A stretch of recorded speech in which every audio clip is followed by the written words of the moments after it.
우리 하나님의 말씀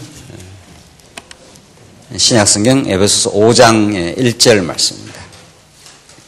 찾으신 줄 알고 봉독드리겠습니다. 에베소서 5장 1절입니다.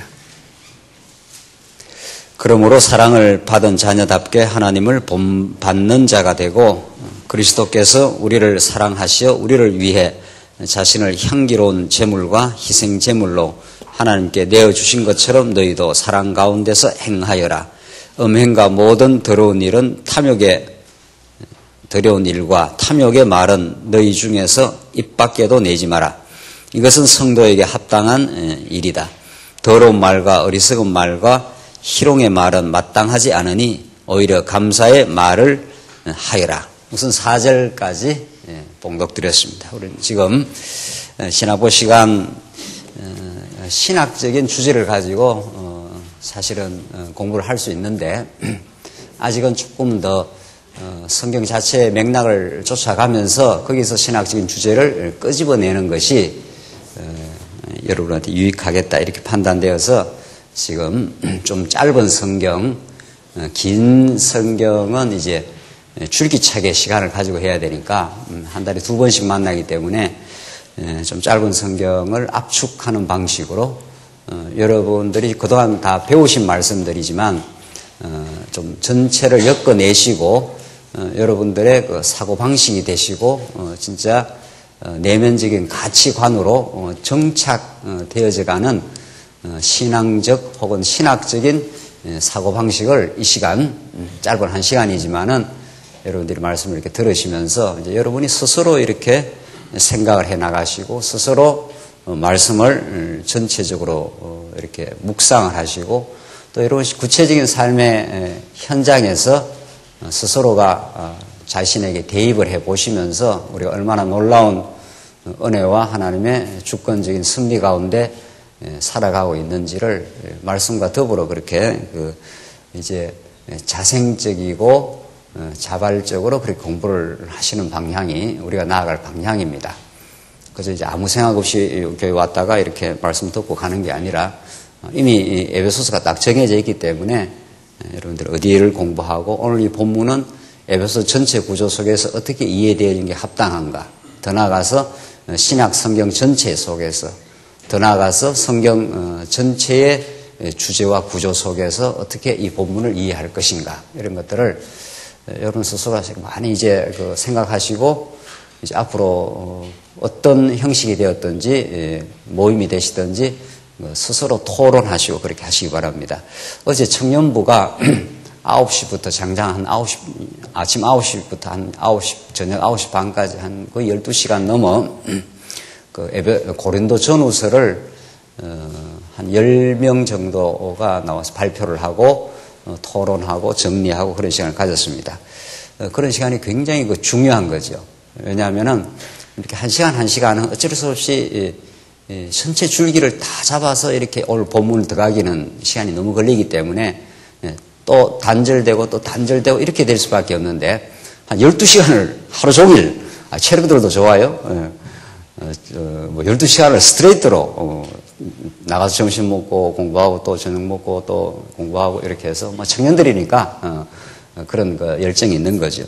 그렇게 해서 뭔가 전체를 한번 이렇게 정리하는, 그래야 그것이 그동안 부분적으로 이렇게 배웠던 것들을 이렇게 전체 맥락적으로 파악하는 것이 굉장히 중요합니다. 그렇게 되지 않는 그 깨달음은 늘 파편화되고 우리 삶을 건드리기에는 약할 수가 있는 거죠. 그래서 어제 청년부에서 이 고린도 전후서를 했는데 오늘 본문하고 아주 직결되는 말씀이에요. 우리는 성경이 어디라도 이제 다 연결이 되는 거니까 오늘 본문 말씀을 자칫 잘못 들으면은 우리가 지난 시간도 검토했고 저지난 시간도 지금 성도의 생활 부분을 우리 검토하면서 논의를 했던 부분인데, 이야기를 했던 부분인데 우리가 지금 에베소서 전체 속에 하나님께서 교회를 설립하고 성장시켜 가신다. 이미 하나님의 계획에 의해서 교회는 설립되는 것이다. 그러니까 종래에 우리가 보이는 교회에 대한 어떤 생각을 싹 지워버려야 되는 거죠. 이 보이는 수준의 교회를 진짜 근본적인 교회관으로 생각을 한다면 우리가 세운 걸로 생각할 수가 있지 않습니까? 그렇죠? 이 보이는 교회니까 우리가 이렇게 모여서 예수고 연보하고 예배당 짓고 이랬으니까 우리가 이렇게 세웠다 이렇게 할 수 있단 말이죠. 근데 성경에서 말하는 그 교회 했을 때는 이미 하나님이 이 역사가 시작되기도 전에 하나님이 창세 전에 하나님이 우리를 하나님의 자녀로 삼으셨다. 이게 교회의 출발 아닙니까? 그러니까 이런 뭐 보이는 이런 우리 육신적으로 육체적으로 보이는 수준의 교회를 말하는 게 전혀 아닌 거죠. 자, 그러니까 이 교회라는 것은 이 사람이 어떻게 세우거나 사람이 어떻게 하는 게 아니라 사람을 도구로 사용을 하시죠. 근데 근본적으로 하나님의 영원한 계획 속에 있다. 그렇게 교회는 설립되는 것이다. 그 계획을 이 땅에 당신의 뜻을 가지고 실현해 가는 것이다. 당신의 영광을 지금 드러내시기 위해서 우리는 그 교회 생활을 통해서 그의 영광을 발견하도록 그 피조 인간은 하나님 창조주 하나님의 영광을 보는 것, 그것을 누리는 것, 그걸 행복이라 그래요. 한없이 그에게 영광을 돌리고 그의 영광을 인정하고, 그러니까 아이가 부모를 인정하고 또 학생이 선생님을 인정하고 이렇게 할 때 그거 다 행복하듯이 아내가 남편을 이렇게 인정하고 당신이 최고 뭐 이렇게 했을 때 행복하듯이 그런 거죠. 우리 이 땅의 모든 그런 인간관계는 하나님의 영광을 깨닫는 방편들이니까 그것들이. 그래서 이 교회를 설립하는 거는 뭐 인간적으로 계획을 한다든가 뭐 내가 이렇게 생각을 했다든가 이런 거하고 전혀 상관이 없어요. 그래서 하나님이 영원 안에서 계획하신 것을 이 땅에 실현을 해 가시는구나. 그래서 그렇게 설립된 교회는 성장시키는 것도 우리가 진리와 조직으로 성장시키잖아요. 성장의 어떤 방법론이 있는 게 아닌 거죠. 하나님께서 사도 바울에게 진리를 드러내시고 조직 생활 속에 함께 묶어 놓아서 서로 지체들의 그 연합과 상합을 통해서 성장되도록 그렇게 한다. 자, 이렇게 이제 성장을 시켜가면서 생활하는데 그 앞부분이 새 사람으로 하나님께서 바꾸어 가게 하시고 새 사람의 행위가 나오게 한다. 우리가 지금 이걸 이미 정리를 했지 않습니까? 오늘 지금 이 부분을 지금 검토한단 말이죠. 그러니까 이 에베소서 전체 그 맥락을 이해하지 않고는 이 부분은 완전히 공자, 맹자가 되어버리는 거죠. 오늘 본문 특히 말씀은 너희들 하나님의 자녀답게 그렇게 살아라. 악한 말, 누추한 말은 입 밖에도 내지 말라. 그러니까 이런 말들은 공자, 맹자에서도 얼마든지 하는 소리 아닙니까? 그렇죠? 공자, 맹자에서도 서로 인간관계를 잘하고 군자는 이렇게 행동하고 이런 건덕스러운 말을 사용하고 뭐 그런 말들이 아마 도처에 깔려있는 것들이 이 세상의 거짓 도덕 규범들 아니겠어요? 뭐 그런 말들을 또 우리가 옛날에 많이 듣고 자란 거죠. 기독교 문화에서 우리가 안 자랐다면은. 그러니까 이런 오늘 본문에 나오는 말씀들은 음행과 3절 보십시오. 음행과 온갖 더러운 일과 탐욕의 말은 너희 중에서 입 밖에도 내지 말라. 이것은 성도에게 합당한 일이다. 더러운 말과 어리석은 말과 희롱의 말은 마땅하지 않으니 오히려 감사의 말을 하라. 그럼 더러운 말 하지 말고 감사의 말을 하라. 이렇게 돼 있단 말이죠. 그러니까 뭐 전부 이래 하라 이렇게 돼 있는 거죠. 그러니까 전통적인 설교가들이 얼마나 그 설교를 만드는 게 고민이 되겠어요. 왜냐하면 전통적인 설교는 전부 성경을 맥락에서 이렇게 따로 떼내가지고 오늘 에베소서 이런 본문을 읽고 설교를 하려고 하니까 틀림없이 너희들은 입 밖에 더러운 말을 내지 마라. 그리고 감사의 말을 하라. 이렇게 돼 있단 말이에요. 본문 자체는. 근데 설교 주제가 오늘은 감사의 말을 하는 성도가 되자. 이렇게 되는 거죠. 안 그래도 지금 마음이 힘들어 죽겠는데 세상살이 하면서 세상살이가 다 광야이기 때문에 이런저런 어려운 일은 있기 마련이고 어려운 일을 겪으면 마음이 힘들어지면 감사가 안 나옵니다. 절대로. 육신이 고통스럽거나 병이 오거나 사업이 좀 힘들어지거나 굉장히 어려운 일을 지금 닥쳐서 인간관계가 굉장히 복잡해지거나 하면은 마음이 힘들지 감사가 안 나와요. 우리는 그런 광야 길에서 그런 힘든 것도 겪고 그걸 통해서 하나님을 의지하게 되고 그러는 거지. 제일 제가 성경을 통해서 많이 질문을 가지고 의문을 가졌던 것이 처음 교회를 가니까 범사 감사하라 이런 말이 나오더라고요.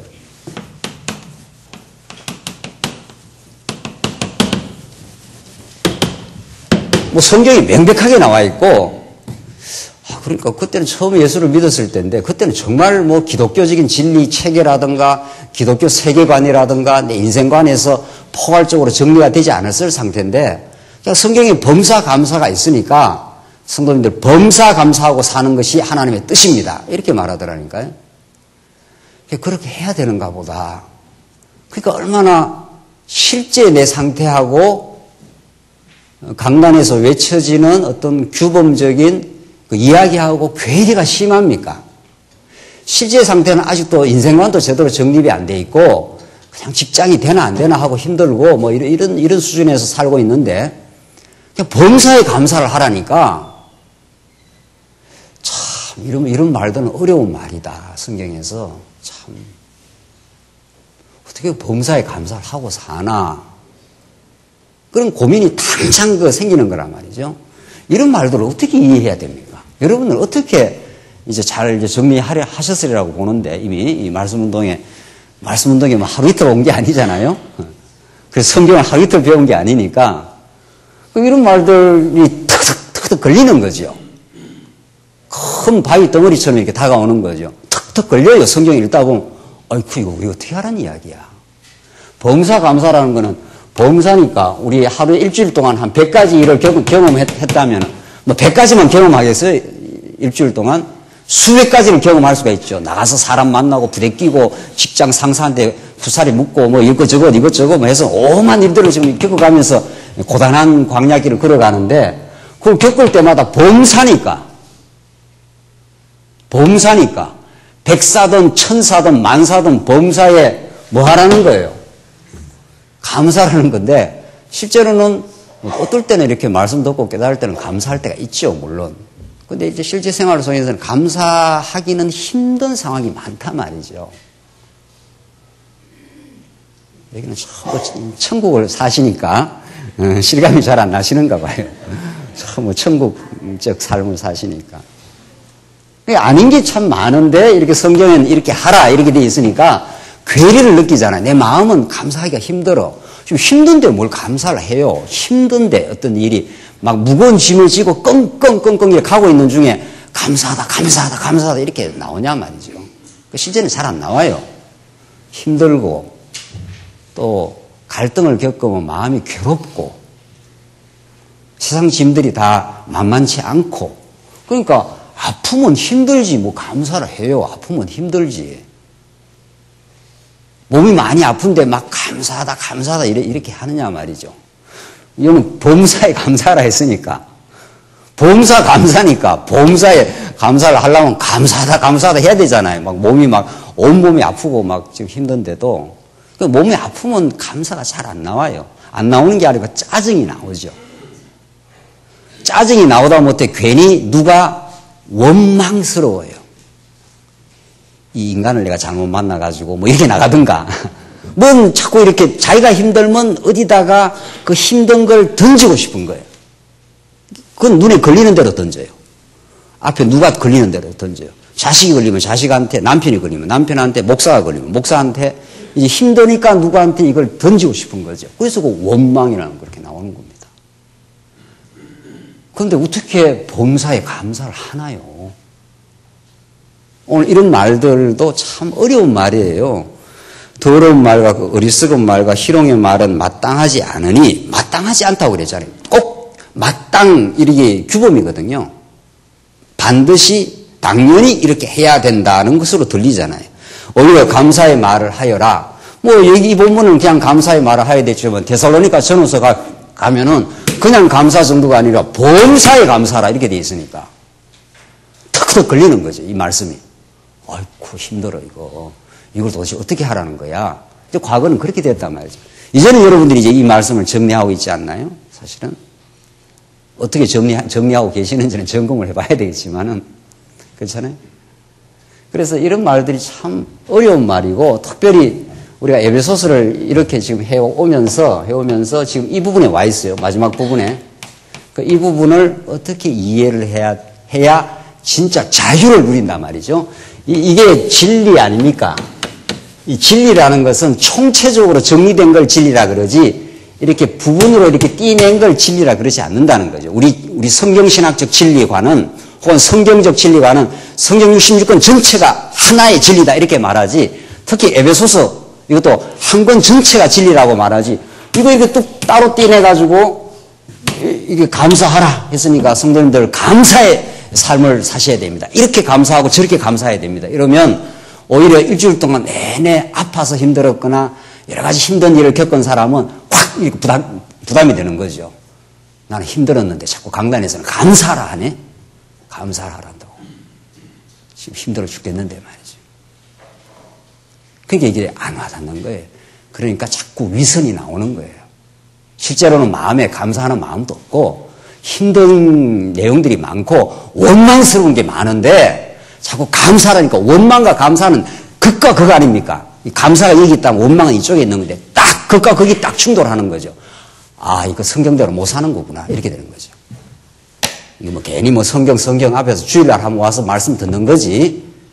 이거는 어차피 내 안에 내면화 될 수도 없고 안 되는 거야. 그냥 목사들이나 앞에서 강단에서 가르치는 사람들 저거는 그냥 느스레로 그냥 들어야지 그냥 내하고는 실제 와닿는 말씀은 아니다. 이렇게 되는 거죠. 그래서 오늘 이 본문 말씀을 이해하려면 이 앞에를 이해해야 되고 이 앞에를 이해하려면 여기를 이해해야 되고 여기를 이해해야 되고 그래서 에베소서 전체를 이해하면서 오늘 하나님이 행하시는 일로 봐야 돼요. 이게 도덕이 아니라 규범이 아니라 이게 건덕이고 이게 규범이 아니라 계시예요. 범사에 감사라는 건 성경 66권 전체의 한 부분 아닙니까? 이 부분을 따로 뗄 수 없다. 우리는 따로 뗄 수 없고 범사에 감사라는 이 명제는 성경 전체의 맥락 속에서 건덕이고 계시예요. 우리 청년부가 어제 건덕의 복음을 했지 않았어요? 도덕과 건덕은 덕자가 이래 들어있으니까 같은 것 같아도 하늘과 땅으로 달라요. 어떻게 다른가? 도덕은 인간의 자기 성취물이에요. 인간이 스스로가 내가 도덕적으로 살 수 있다고 살 수 있다고 내가 생각해. 이런 게 도덕이에요. 건덕은 인간 스스로가 절대로 만들어낼 수 없어. 그게 하나님이 죄 가운데 가둬놓은 거예요. 절대로 인간은 다른 사람과 건덕스럽게 살 수 있는 인간이 아니에요. 절대로. 순수한 의미에서는. 자기 이익을 위해서는 다른 사람에게 잘해줄 수가 있지만 그걸 잘해줌으로 다시 보상을 바라는 거 아닙니까? 그런 순수한 하나님이 보실 때는 그게 건덕이 아니에요. 그런 인간관계는 세상살이에도 얼마든지 하지 않습니까? 내가 저 사람, 내한테 유익한 사람을 잘해주면은 다음에 어떤 걸 저 사람으로부터 끌어낼 수 있다. 이건 하나님 보실 때는 X란 말이죠. 완전히. 그건 하나님 보실 때는 선한 일로 안 봐요. 네가 네 유익을 위해서 한 거야. 죄야 그게. 건덕이라는 거는 하나님의 은혜를 많이 깨달아서 하나님부터 너무도 놀라운 특권적인 진리와 은혜를 많이 깨달았기 때문에 그냥 철철 흘러나가요. 그래서 사도 바울이 내가 권을 다 쓰지 않는다 이렇게 말해요. 그게 하나님 주신 내게 상이라는 거예요. 예수 그리스도를 내가 깊이 알고 나니까 내게 어떤 권한이 있지 않아요. 내게 하나님 주신 어떤 권한, 시간도 있고 물질도 있고 뭐 있지 않습니까? 그건 나를 위해 써도 상관없거든요. 그게 전혀 죄가 아니란 말이죠. 근데 사도 바울에게 그런 것들이 많이 있었는데 하나님의 은혜 속에 마음의 행복과 기쁨이 있다 보니까 그걸 다 쓰고 싶지 않는 거예요. 왜? 그것이 없는 사람들에게 흘러 넘쳐가면 그 사람들한테 복음을 깨닫는데 아주 유익이 된다고 판단했기 때문에 그 권한을 다 쓰지 않아요. 권한을 다 쓰지 않는 것이 힘들지 않아요. 왜냐하면 너무도 이 대안적인 기쁨이 있으니까. 그러니까 건덕이라는 것은 건덕의 복음이라는 것은 그런 그 덕이 사도 바울이 많이 행했지 않습니까? 그걸 누가 행하게 한 겁니까? 그걸 사도 바울 속에 역사하신 성령께서 하나님의 언약, 뭡니까 이게? 성취예요. 하나님이 약속하신 성령이 오셔서 이루어내는 거죠. 그렇죠? 그래서 사도 바울이 그 건덕의 삶을 산단 말이죠. 사도 바울이 어지간한 어려움이 있어도 잘 감사했고 다른 사람을 원망한 게 아니고 덮어줬고 자기 권한을 다 쓰지 않아서 다른 사람에게 복음이 전파되는데 유익되는 삶을 살았고 그래서 이 일을 하나님이 이루셨다고. 건덕은 하나님이 언약대로 오신 성령께서 이루시는 내용이고 도덕은 인간이 자기가 성취하는 거예요. 그러니까 어떤 일을 해놓고 나서 도덕적으로 한 사람은 반드시 내가 했다고 그래요. 건덕을 세운 사람은 계시니까 하나님의 영광이 드러난 거니까 내가 했다고 생각하지 않고 참 감사해 이랬단단 말이죠. 그래서 이 도덕과 건덕은 막 하늘과 땅으로 달라요. 이 덕자가 비슷하게 있으니까 아마 그게 그건가 보다 하는 게 아니고 하늘과 땅으로 다르다니까요. 그래서 여기 나오는 모든 행위들이 건덕적 행위예요. 그렇죠? 누추하고 더러운 말을 하지 마. 그래서 이제 감사의 말을 해. 그런 것들이 내가 만들어내는 게 아니고 내가 만들어내니까 새 사람이 만들어내는 거예요. 옛사람은 절대로 이걸 못하는 거 아니에요. 옛사람은 옛사람의 행동을 하죠. 누추하고 추악하고 자기 유익적이고 자기 영광적이고 이렇게 살다가 이게 옛사람 아닙니까? 옛사람. 그런데 하나님이 새 사람을 만들어줘요. 하나님이 영광적이고 범사에 하나님을 인정하고 점점 하나님을 인정하니까 점점 이렇게 되는 거죠. 범사에 감사라는 건 우리가 지향하는 이상이에요. 그리고 하나님이 만들어내는 열매들이에요. 그 이상을 향해서 한 단계 가고 있는 거예요, 우리가. 전에는 104 원망했던 사람이 이제는 99사 원망하고 14 감사하고 점점 이렇게 진행 중이죠. 그래서 상당히 말씀으로 무장되고 자기 삶 속에서 무너져 보고 세워져 본 그런 깨달음이 있는 사람들은 매사가 점점 긍정적으로 돼요. 그러니까 점점 이게 나오게 되죠. 이런 행위가. 이게 새 사람이 만들어내는 거예요. 이 새 사람을 누가 만듭니까? 모든 이방 종교, 거짓 종교는 인간이 스스로 자기를 변화시킬 수 있다 그래요. 그래서 불교가 수행을 하고 동안거, 하안거 막 들어가서 3개월 동안 5손가락 막 불을 지지고 수행을 하지 않습니까? 왜? 변화하겠다는 거예요. 내가 탐진치의 그 탐욕으로부터 변화된 삶을 살겠다는 거예요. 기독교는 쫙 꺼버려요. 인간이 스스로 변화 가능성이 없다. 인간은 머리끝에서 발끝까지 새카만 존재이기 때문에 거기에서 나오는 모든 산출물들은 죄의 행동밖에 없다. 하나님이 보실 때는 선한 게 하나도 없다. 이렇게 된단 말이죠.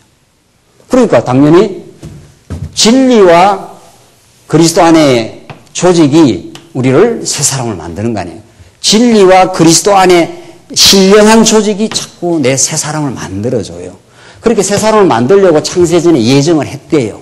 하나님이. 그리고 예수님이 십자가 2000년 전에 여러분과 제가 알지도 못할 때 이미 나를 위해서 죽으셨고 죽고 부활하셨대요. 그래서 성경은 예수님이 하나님이 작정하셨습니다. 예정하셨습니다. 우리는 알지도 못했을 때 2000년 전에 십자가에서 당신의 영광과 은혜를 확정하기 위해서 죽으시고 부활했습니다. 이 말이죠. 그게 복음이에요. 그 소리를, 그 좋은 소리를 자꾸 듣는 거예요. 그래서 말씀은 여러분들 날마다 듣는 일용할 양식입니다. 자꾸 듣고 하면은 좋은 소식을 자꾸 듣는 사람은 마음이 자꾸 바뀌는 거죠. 그래서 오늘 이 본문이 되는 겁니다. 되어져 가는 겁니다. 그렇죠? 그러니까 나쁜 소리, 나쁜 환경에 자꾸 자라면 이 사람은 거의 환경의 산물이에요. 어떤 부모, 어떤 환경, 어떤 조건 속에 사느냐에 따라 그 사람이 자꾸 다듬어진단 말이죠. 그런 것들은 다 세상적인 조건들 뿐이고 그런 거는 좀 힘들 수도 있고 좋을 수도 있고 그래요. 우리 하나님 택한 백성도 다 환경이 어려울 수도 있고 뭐 고하로 자랄 수도 있고 뭐 얼마든지 어려울 수도 있지 않습니까? 그래도 진짜 좋은 환경, 그것이 진리의 환경이에요. 그래서 하나님은 시궁창에 있는 인생이라도 수가성 여인처럼 남편 5 두고 완전히 망가진 인생이라도 예수님이 나타나시면 그가 변한단 말이죠. 그게 세리고 창기고 마태 같은 세리고 다 그래요. 키 작은 누구예요? 키 작은 사람 있잖아요. 삭개오 같은 넉타라고 살았던 삭개오야 내가 내 집에 유하여야 되겠다. 아이쿠 하고 삭개오가 예수님 앞에 거꾸로지지 않습니까? 그게 하나님이 구원하는 방식이거든요. 그래서 하나님의 복음이 역사하기 시작하면, 우리를 사로잡기 시작하면은 그 하나님 영광의 절절한 인생으로 하나님 만들어 가셔요. 그래서 5장 1절, 그러므로 사랑을 받는 자녀답게 하나님을 본받는 자녀가 되고, 이게 굉장히 중요한 거예요. 5장 1절에 그러므로 했지 않습니까? 그렇죠? 그러므로 하나님이 이렇게 놀라운 예정 가운데 우리를 사랑하셔서 이 신령한 하나님의 나라라는 환경 속에 두시고 새 사람을 만들어 주셨으므로 이렇게 되는 거죠.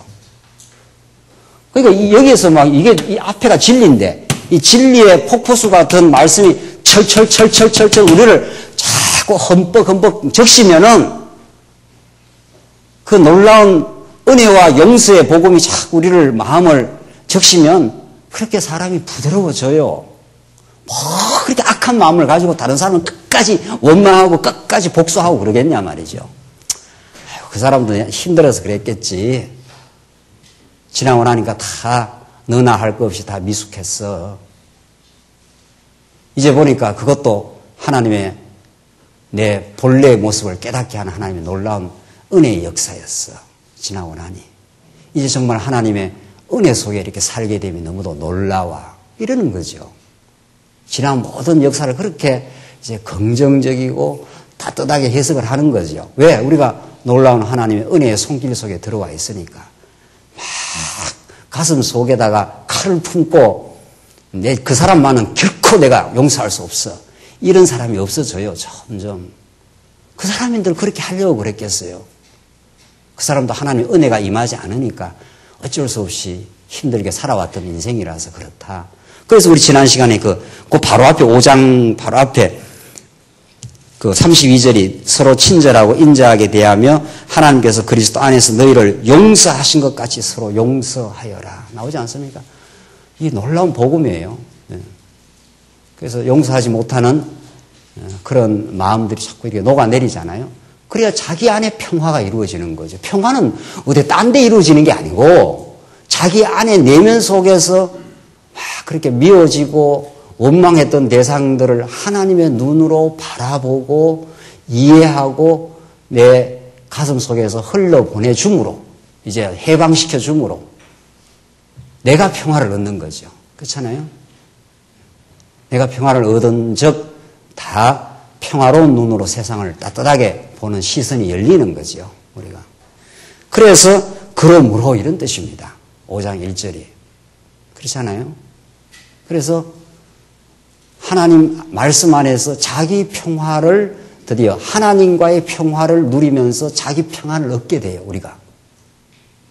이 놀라운 복음이 이런 뿌리가 이 뿌리가 이 줄기에서 이런 열매를 만들어내지 않나요? 그렇죠? 그래서 우리는 좋은 말씀을 자꾸 들어야 돼요. 자꾸. 또 듣고 자꾸 들어야 돼요. 자꾸. 말씀은 일용할 양식으로 자꾸 들어보십시오. 그 말씀을 정통으로 들은 사람이 안 변한다? 그 거짓말이에요. 그 정통으로 안 들었거나 무슨 수가 있는 거지. 정통으로 정말 갈급한 마음으로 자신의 그 죄인된 심정으로 내가 내 마음 하나 정리할 수 없는 인생입니다. 내가 이런 내 마음 속에 정리되지 않는 그 마음을 내가 어떻게 할 수가 없습니다. 라고 그런 심령으로 말씀 앞에 자꾸 서서 말씀을 들으면 이게 이제 된다는 거예요. 또 중요한 거는 5장 1절. 그러므로 사랑을 받은 자녀답게예요. 이게 이 진리라는 환경이라는 말이죠. 사랑을 많이 받고 자라보십시오. 사랑 안 하게 돼 있나? 그게 철철 흘러 넘쳐서 하게 돼 있죠. 사람은 반드시 어떤 대상으로부터 자기 정체성을 확인하는 대상 지향적 존재예요. 인간은 창조주가 아니기 때문에 스스로 있는 자가 아니기 때문에 반드시 어떤 대상 앞에서 자기를 규정하게 돼 있습니다. 그런데 이 하나님이라는 궁극적 대상 앞에서 이게 자기를 규정하고 살아야 될 인생인데 우리가 전에 하나님을 몰랐을 때는 언제나 인간은 어떤 딴 사람과의 관계 속에서 자기를 규정을 한단 말이죠. 부모님이 자기를 자꾸 사랑하며 이렇게 자랐으면 아, 나는 사랑받는 존재구나 이렇게 자기를 규정을 해요.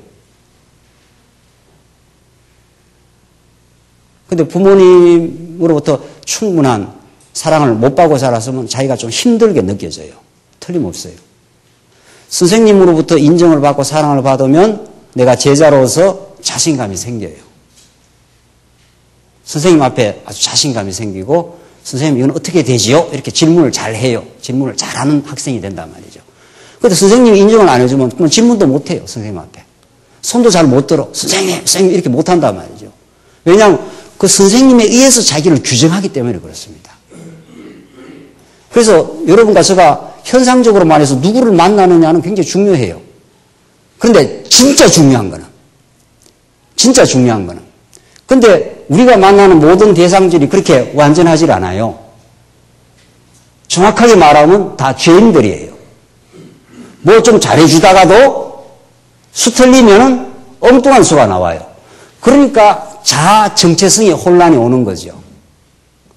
내가 이게 뭐 사랑받는 사람인지 아닌지 이런 혼란이 온단 말이죠. 잘해주다가 또 잘 안 해주니까. 이런 경험들이 있습니까? 없습니까? 그래서 인간은 대상지향적 존재고 대상으로부터 자기 존재, 정체성을 확인하는데 이 대상이 이게 자꾸 흔들린단 말이죠. 그 자식이 잘 되면 부모는 든든해요. 든든하다니까요. 왜? 자식 앞에서 자기를 규정하기 때문에 그래. 근데 자식이 뭐 인류대학을 못 갔다. 뭐 지방대학 가고 뭐 학교도 못 갔다. 그러면 부모로서의 정체성이 어떻게 됩니까? 여기는 뭐 경험이 없으시니까 잘 모르거든요. 흔들려요. 내가 이거 뭐하고 살았나? 내 인생이 이게 뭐냐? 특히 우리 한국 부모님들, 뭐 저를 포함한 한국 부모님들은 왜냐하면 자식과 관계 속에서 자식이라는 대상 속에서 자기를 규정하고 살아요. 그 자식이 잘 되면 자기가 잘 되는 것이고 자식이 좀 세속적으로 좀 힘들면 자기도 어떻다고 느끼는 거예요. 잘못됐다고 느끼는 거예요. 그러니까 이 허무맹랑한 변화하는 대상들, 그러니까 연애할 때, 이 연애를 대상을 들여야 제일 실감이 나겠네. 연애할 때는 이 사람이 세상에서 제일 좋은 사람 아니에요. 연애를 또 안 해보셨나? 세상에서 막 천하 없는 사람이 있어도 이 사람이 최고 좋은 거죠. 그러니까 최고로 행복한 거죠. 나는 당신만 있으면 어떻게 해요? 살아! 뭐 이렇게 하잖아요. 그렇잖아요. 근데 인간이 고무신을 거꾸로 신으면서 홀랑 뒤집어졌단 말이에요. 그러니까 어떻게 되는 거예요? 내 정체성이 막 너무 행복하다가 너무 불행해지는 거죠. 그래서 자살하고 막 그러지 않습니까? 그래서 인간은, 요컨대 지금 말하고자 하는 것은 인간은 대상과의 관계, 연합 속에서 자기를 규정을 하게 돼 있어요. 피적 인간은 반드시 그렇죠. 그러니까 어떤 대상이냐에 따라서 내가 오르락하고 내리락하고 하는 거예요. 그러니까 이 대상이 제대로 된 대상을 만나야 제대로 된 자기 정체성을 가지는데 그 대상이 오르락내리락 한단 말이죠. 자식이 잘됐다 안 됐다가 애인이 좋았다가 변심했다가 막 이러니까 그러니까 내가 내 인생이 오르락내리락 하는 거죠. 주가가 확 뛰면은 기분이 확 뛰었다가 주가가 확 다운이 되면은 내 인생도 어떻게 되는 거예요? 확 다운되는 걸 느끼는 거죠. 그러니까 여기다가 두고 살겠냐 이 말입니다. 우리 신앙이란 뭐냐? 기독교 신앙이란. 이런 데다가 내 인생을 걸고 내 인생과 연합을 느끼고 사는 것이 아니라 하나님이 나를 찾아와주고 언약으로 하나님 당신을 사랑을 확정시켜주고 영원히 변치 않는 영원한 연합 관계로 나를 만들어줬어요. 신앙은 이거예요. 우리가 이 듣는 언약 성취의 말씀은. 그렇죠? 그러면 이분이 변합니까? 안 변합니까? 이분은 능력도 많고 신실하시고 다 같이 해요. 같이. 능력이 많고 신실하시고 또 주권자이시고 또 영원하시고 영원해. 이분은 뭐 변함도 없어. 변함도. 또 마지막으로 자비하시고 그 이분과 딱 연합이 되어 있으니까 그분의 그 대상 앞에서 딱 내가 연합이 되어 있으니까 든든하고 확실하고 분명한 거죠. 그러니까 여기가 막 흔들려 나가도 여기가 무너져 나가도 괜찮아. 이렇게 되는 거죠. 그렇죠? 또 그리고 이거는 다 무너져요. 이 대상들은 언젠가는 다 무너져요. 그래서 지금 사랑받는 자녀답게 했지 않았어요? 그러니까 하나님의 사랑을 받는 자녀라는 자녀답게 했지 않았어요? 하나님의 사랑을 받는 자녀라는 자기 정체성을 딱 가지게 되면 든든해진다니까요. 자기가 든든하니까 옆에 사람을 이렇게 이해를 하고 흘러 넘치고 이렇게 되겠죠. 이 사람으로부터 내가 뭘 이렇게 얻어내려고 하는 게 아니라 사랑은 자기 유익을 어떻게 해요? 굳이 아니하며. 왜? 하나님으로부터 넘치는 사랑 속에 자꾸 이렇게 공급을 받으니까. 맞아. 이 대상들이 흔들려도 이거야 뭐 재산이 있다가도 때로는 없어지기도 하고 남편이 살다가 남편이 먼저 하늘나라 가기도 하고 우리 연세 많은 권사님들은 그렇지 않나요? 언젠가는 먼저 가지 않나요? 그것 때문에 마음이 좀 힘들고 상실이 가면 있다가도 영원히 변치 않는 이 세상의 모든 것들은 하나님을 깨닫게 하는 방편들이거든요. 그렇잖아요? 네.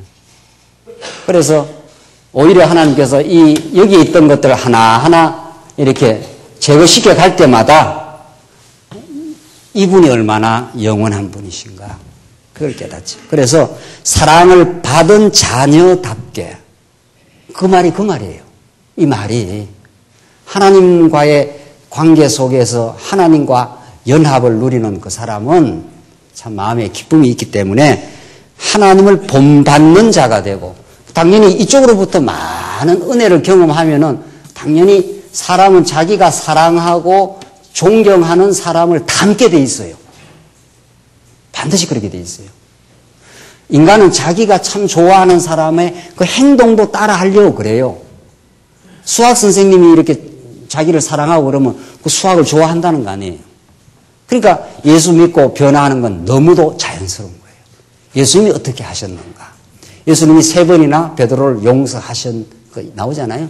그러니까 그런 것들을 자꾸 성경에서 또 듣고 하니까 뭐 사람이다 뭐 그렇지. 그 사람도 실수가 있었겠지. 이렇게 너그럽게 용서가 되는 거죠. 그리고 막 악하고 완악하고 칼을 품고 그런 마음들이 자꾸 누그러워지는 거죠. 그래서 자기 평화가 있고 든든해지니까 그렇게 되겠죠. 2절 그리스도께서 우리를 사랑하시어 우리를 위해 자신을 향기로운 제물과 희생 제물로 하나님께 내어주신 것처럼 너희도 사랑 가운데서 행하여라. 그 사랑은 내어줌이에요. 철철철철 하나님의 그 넘치는 은혜를 그 사랑을 자꾸 이렇게 풍성하게 내어주니까 그걸 많이 경험하는 게 중요하잖아요. 그래서 충분한 사랑을 우리가 받고 깨달으니까 이제 나가겠죠. 그렇게 까탈스럽게 안 하겠죠. 이해하겠죠. 그래서 3절 음행과 온갖 더러운 일과 탐욕의 말은 너희 중에서 입 밖에도 내지 마라. 이것은 성도에게 합당한 일이다. 3절만 딱 따로 떼내가고 음행하지 마. 더러운 일 하지 마. 탐욕의 말 하지 마. 이런다고 안 하겠냐 말이죠. 과거의 옛사람으로 이 새사람으로 이렇게 말씀을 충분하게 듣지 않는 사람한테 처음 예수 믿은 사람 지금 온 사람한테 당신 이렇게 사십시오 이런다고 그게 금방 일이 되겠냐 말이죠. 그냥 말씀을 자꾸 전해주라는 거죠. 내가 듣고 참 행복했던 말씀을 자꾸 나눠주라는 거죠. 그래서 그런 일들은 목사만이 하는 일이 아니에요. 여러분들이 다 하시는 일들 아닙니까? 새로운 성도가 오면 따뜻하게 영접을 해주고 어떻게 해서 이게 오시게 됐는지 그 이야기를 들어주고 내가 참 나도 많이 방황했습니다. 그러나 이 말씀 듣고 이렇게 인생을 새롭게 정립하게 되었습니다. 참 이렇게 말씀을 같이 들어서 너무도 참 행복하고 감사합니다. 우리 이렇게 멤버 속에 들어온 걸 참 환영합니다. 이렇게 여러분들이 따뜻하게 해주면 그 따뜻한 기운을 느낀 사람은 또 따뜻하게 삽니다. 이 교회가 어떻게 보면 냉하더라. 이러면 냉한 걸 많이 경험한 사람은 냉하게 살아요. 그게 사람은 영향 받는 대로 삽니다. 영향을 받는 대로 산다니까요. 왜냐하면 내가 창조주가 아니기 때문에 그렇습니다. 인간은 좋은 관계를 많이 한 사람도 일반적으로는 괜찮고요. 일반적으로 말해서. 그러나 이런 것이 좀 부족해도 세상살이가 다 이렇게 좋은 관계 속에만 사는 게 아니거든요. 절대로. 관계가 악할 수도 있고 사악할 수도 있고 많이 상처받을 수도 있고 그래요. 그러니까 여기서 많이 무너져도 이게 때리고 싸맨다는 말이 그 말이에요. 하나님께서 막 때리실 때가 있어요. 우리를. 상처를 낼 때가 많잖아요. 그래도 이 하나님의 복음이 우리를 이렇게 감싸요. 다 어루만지고 감싸요.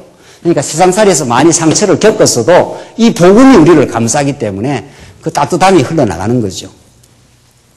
그래서 더러운 말, 어리석은 말, 희롱의 말, 이게 사전에 나오는 이런 말들이 내면이 안정되고 평화롭지 않은 데서 이런 말이 나오는 거죠.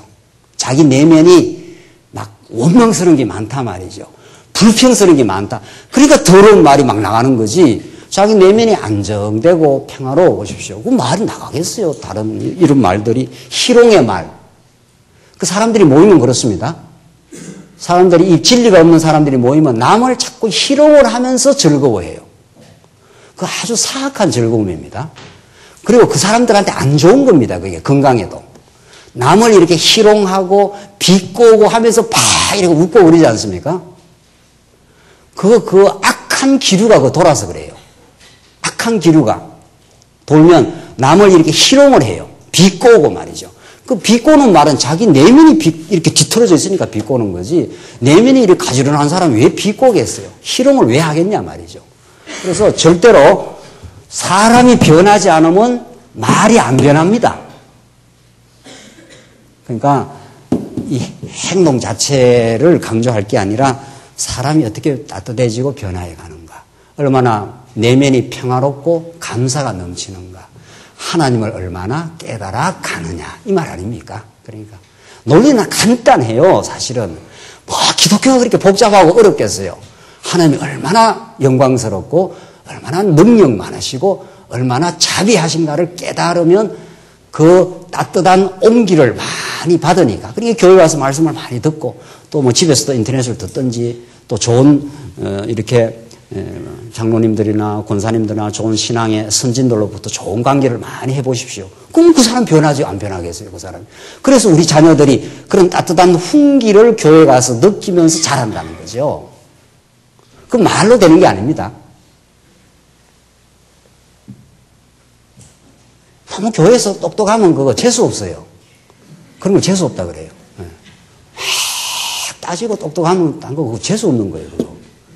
진짜 똑똑한 사람은, 진짜 말씀으로 예민한 사람은, 진짜 하나님의 말씀으로 강건하게 무장되어 있는 사람은 결국 자기 내면이 따뜻해져요.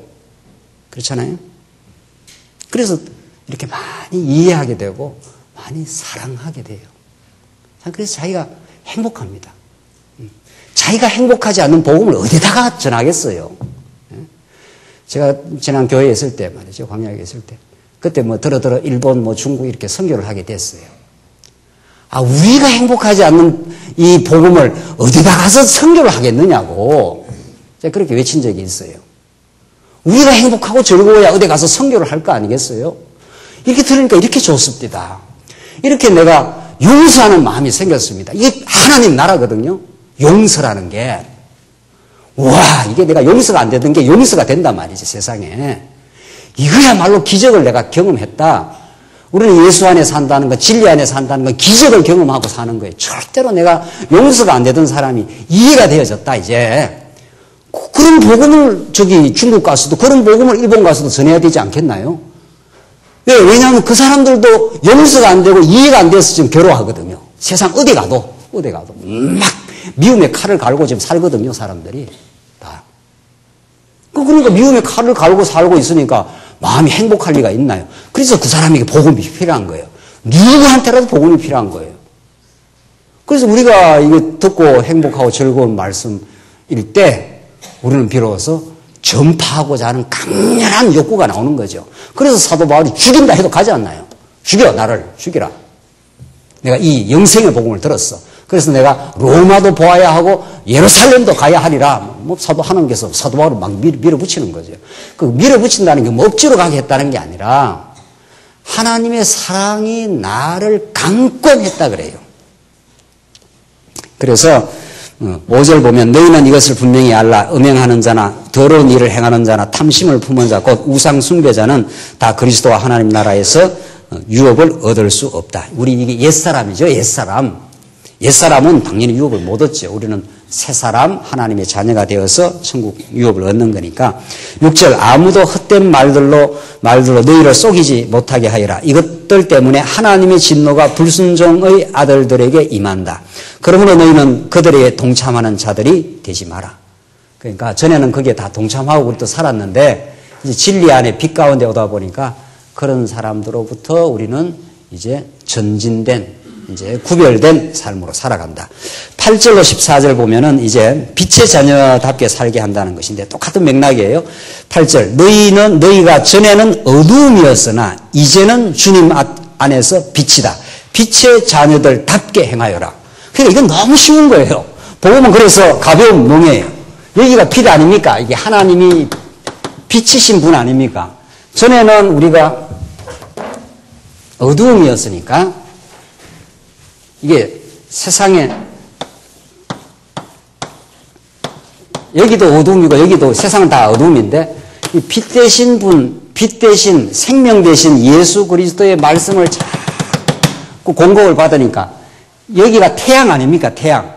의의 태양 되시는 예수 그리스도가 날마다 이렇게 빛을 비추어 주니까 어두움이 물러가는 거죠. 이 어두움이 용을 써가지고 빛을 만들어내는 게 아니고 그래서 태양빛으로부터 달빛이 반사되고 그래서 우리에게까지 이렇게 빛이 오는 거죠. 이 일반 계시인데 태양만이 스스로 발광체이기 때문에 빛을 이렇게 발휘해요. 의의 태양 대신 예수 그리스도만이 빛을 스스로 이렇게 발한단 말이죠. 여러분과 저는 스스로 발할 수 있는 능력이 있습니까? 없지 않아요. 그러니까 여러분과 저 안에서 빛된 삶이 나오는 것은 누구의 공로입니까? 빛 대신 누구예요? 하나님께서 그렇게 하시는 거예요. 그러니까 빛을 자꾸 비추어주니까 빛은 생명을 뜻하고 빛은 따뜻함을 뜻하고 그런 거란 말이죠. 이게 자꾸 이렇게 따뜻하게 다가오니까 이 어두움이 자꾸 물러져 가는 거죠. 어두운 생각, 더러운 생각, 희롱하는 생각, 자꾸 비꼬는 말들, 이런 말들이 이제 사라져 나가는 거죠. 그래서 9절, 빛의 열매는 모든 선함과 의로움과 진실함이 있다. 그거 나오잖아요. 이 다 하나님 보실 때 참 선하고 하나님 보실 때 하나님이 의롭다 해준 거니까 그리고 진실함이 있다. 진실해져요, 점점. 옳은 건 옳다 그러고 아닌 건 아니라고 이렇게 고개를 흔들고 그렇게 해서 있는 그대로 사물을 보려고 애를 쓰고 사물을 왜곡되게 보려고 하거나 편파적으로 보려고 하거나 어떤 사람은 더 특별하게 내한테 좋은 사람, 어떤 사람은 특별하게 내한테 나쁜 사람 이런 것이 점점 없어져요.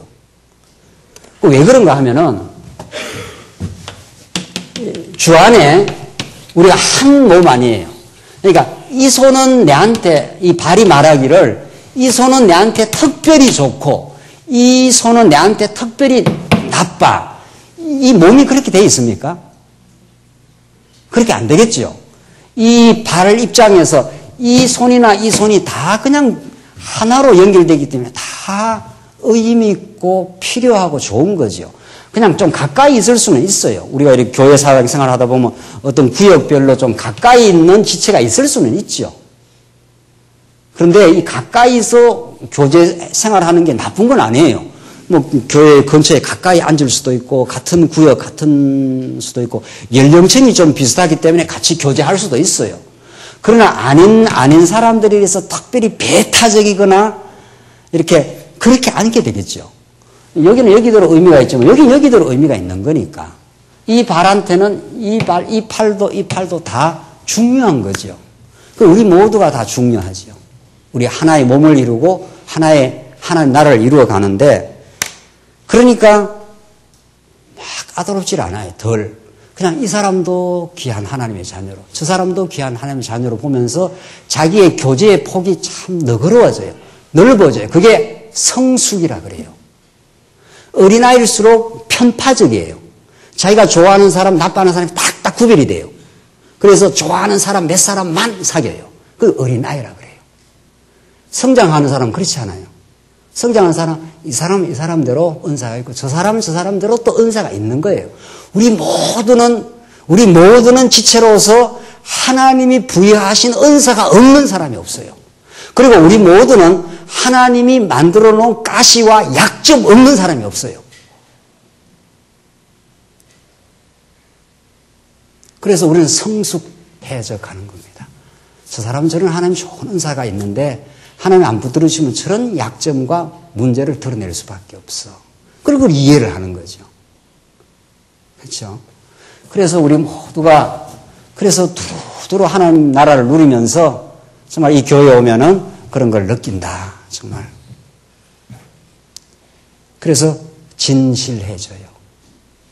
자꾸 과장하거나 왜곡하거나 편파적으로 사람을 바라보거나 이런 것들이 훨씬 전보다 줄어들어요. 왜? 하나님의 관점으로 보니까. 하나님이 사랑하는 백성들이니까 우리 모두가. 참 마음에 평화가 있어요.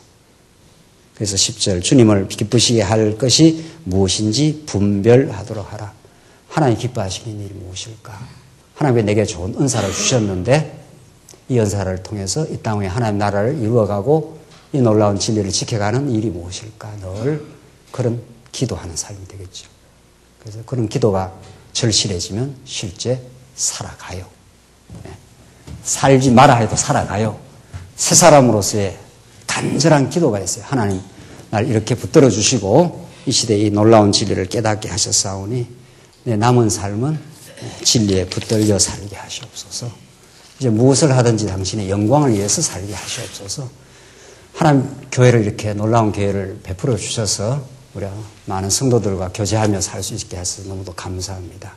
내가 전날에 미숙하고 편파적이었던 생각을 벗어나게 하시고 두루두루 사랑하고 하나님 나라를 이루어가도록 하나님께서 우리를 붙들어 주시옵소서.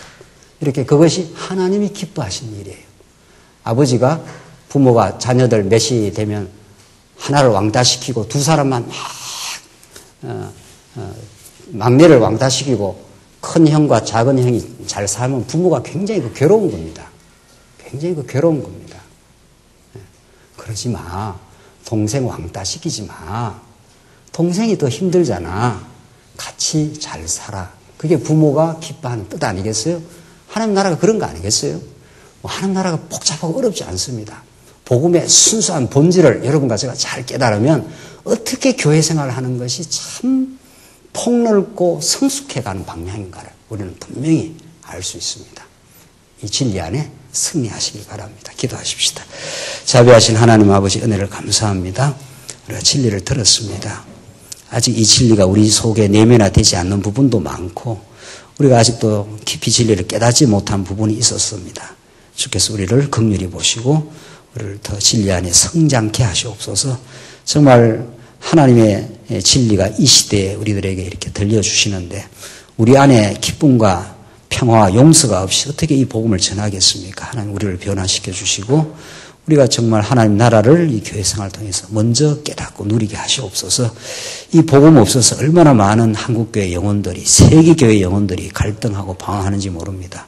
이 진리 안에 우리를 사용해 주시옵소서. 예수님 이름으로 기도하옵나이다. 아멘.